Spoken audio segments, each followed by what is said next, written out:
So the plank position, the child's pose, the half moon, and the warrior. If you don't already know, those are just a few out of many yoga positions that are used during one session.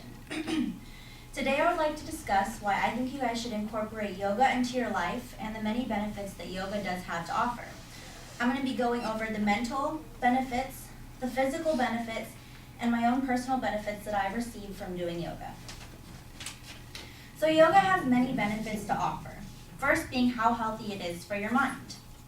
As college students, we generally work part-time, we're studying, we're busy, we have social lives, and it can get very overwhelming, and at times it can be very stressful. So in a German study that was published in 2005, 24 people who described themselves as emotionally distressed took 2 90-minute yoga classes a week for 3 months.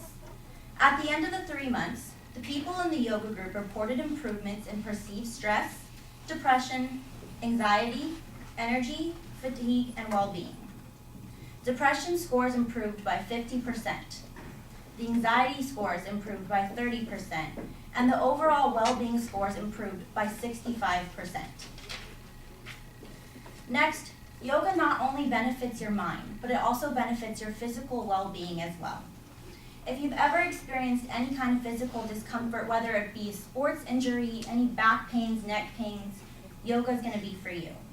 According to Dr. Nevins, an osteopathic physician, the physical benefits include increased flexibility, increased muscle strength and tone, improved respiration, a balanced metabolism, weight reduction, as well as protection from any future injuries because you're able to build muscles that support around the joints. And lastly, I would like to share my own personal benefits that I've received from yoga. Before I started yoga, I had a body fat percentage of 17.3, which isn't that bad, but it definitely could have been lowered. After taking 1 to 2 yoga courses a week, I found that my body fat percentage went down to 13.8, which I might add is some healthy for a female and somebody of my stature. Also, I was diagnosed with a very mild case of asthma, mind you, but it did make it difficult to do any kind of vigorous cardio, running, sprinting, anything like that. Even swimming sometimes was hard for me. But yoga taught me a lot of very helpful breathing techniques that can be used in your everyday life. And I haven't used an inhaler once in the last 2 years because of yoga. A study done by Dr. Jonathan Field, a director of an allergy and asthma clinic, states that it's been recognized that deep breathing in athletes, swimmers, or runners actually improves asthma. When you have more functional use of your lungs, it protects against asthma.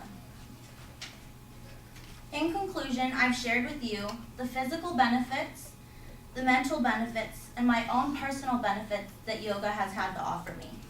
I strongly advise anybody who's ever experienced or is currently experiencing any kind of mental, physical kind of discomforts, not to just hurry up and run to your nearest doctor for medications that a lot of times pain medications can be extremely addictive, but to give yourself and your own body time to heal and rejuvenate itself by using the healing powers of yoga.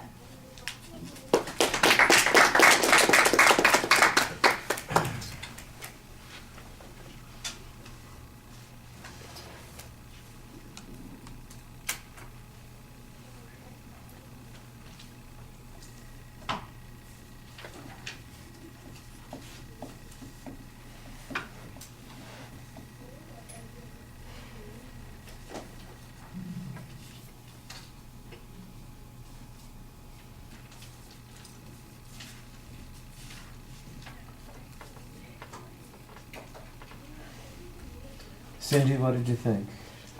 I thought it was a great speech overall. The tension device with the yoga positions was, it caught my attention because I'm familiar with them, so right away, I know what she's going to talk about. And the preview was very clear and it stayed consistent throughout the rest of the speech. It went in the right order and everything, and I like how you related it to the audience by saying, we're all college students, we all go through stress, can be busy, and you made the the concept of doing yoga very relatable to us. Your voice projection was great, and eye contact. You were very expressive throughout the whole speech.